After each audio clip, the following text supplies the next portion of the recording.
وہ کہتی تھی کہ میں نماز کبھی چھوڑتی تھی. سن 2012 سے میں نے کبھی نماز نہیں چھوڑی، چاہے سیٹ پہ ہوں، چاہے شوٹنگ پہ ہوں، چاہے فلائٹ پہ ہوں. نماز کے وقت میں نماز ضرور ادا کرتی تھی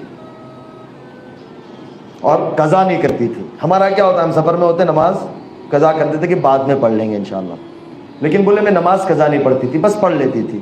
تو میں یہ سوچتی تھی جب رات سوتی تھی کہ میرا یہ سب کرنا، میں لوگوں کو دیتی بھی ہوں. عامتاً جو اس دنیا میں ہوتے ہیں نا، خرچ بہت کرتے ہیں، تو کہتے ہیں میں دیتی بھی بہت زیادہ تھی اور رمضان کے روزے بھی رکھتی تھی، نفل روزے بھی رکھتی تھی، نماز کا اہتمام بھی. لیکن یہ سوچتی تھی کہ میرے سے فائدہ کیا.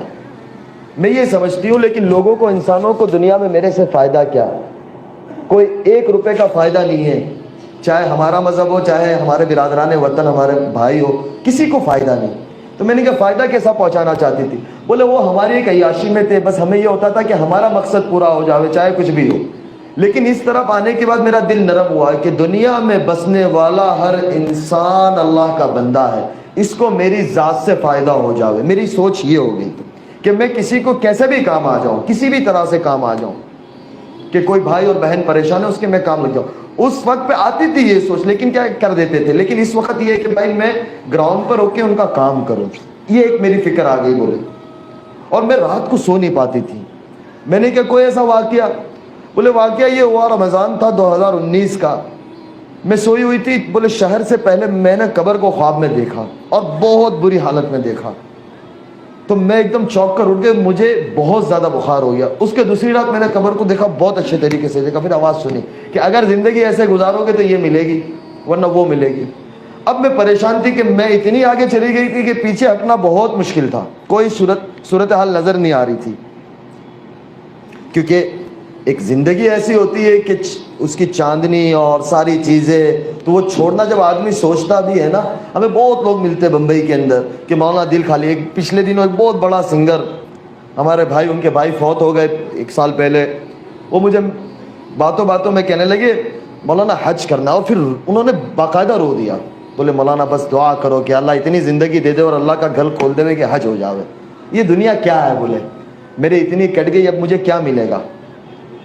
یعنی طلب ہوتی ہے نا، طلب. ہم یعنی کسی کے لیے یہ نہ کہے کہ یار یہ ایسا ہے. ارے بھائی ہم کون ہوتے ہیں کسی کو یہ کہنے والے کہ یہ ایسا ہے؟ ہم جا کر دیکھیں تو صحیح کہ اللہ نے بطور ایمان والا ہر ایک کو بہت بڑی نعمت دی ہے کہ اس نے ایک دفعہ بھی لا الہ الا اللہ محمد رسول اللہ پڑھا ہے. وہ اللہ کی نظر میں بہت قیمتی ہے. میں اور آپ اس کی قیمت نہیں لگا سکتے اور میں اور آپ اس کے بارے میں رائے قائم نہیں کر سکتے. وہ مجھے کہنے لگا مولانا بس میرے لیے دعا کرو. میں نے کہا آپ کے جذبات سے مجھے لگتا ہے کہ انشاءاللہ ہمارا اتنا پیارا ملک ہے، ان سب کے لیے اگلے سال انشاءاللہ حج کھل جائے گا تمہاری تمنا سے. اس کو میں نے یہ کہا. وہ اتنا خوش ہوا کہ بولے بس مولانا یار زندگی پتہ نہیں ہے کب اللہ کا امر آ جاوے اور ہم دنیا سے چلے جاوے. تو میں نے میری اہلیہ کو کہا، میں نے کیا اس کے بعد، بولے اس کے بعد 19 پورا نکلا. میں جارڈن شوٹنگ میں گئی تو بولے وہاں میں جس ہوٹل میں تھی تو وہ ریپ کر کے کچھ طریقے سے باڈی کو ریلیکس کرتے ہیں. تو بولے میں ایسا لگ رہا تھا کہ مجھے کفن پہنایا گیا اور باقاعدہ مجھے نیند نہیں آتی تھی. میں پورا 1-1.5 مہینہ بولے وہاں ایک شوٹنگ کے لیے رہی، مجھے نیند نہیں آئی، میں بہت زیادہ بے چین رہی.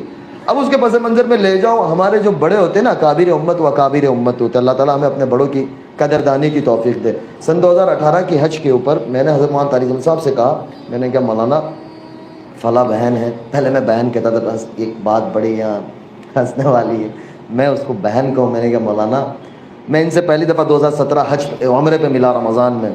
ان کی والدہ اور ان کے گھر والوں کو لے کر وہ آئے تھے.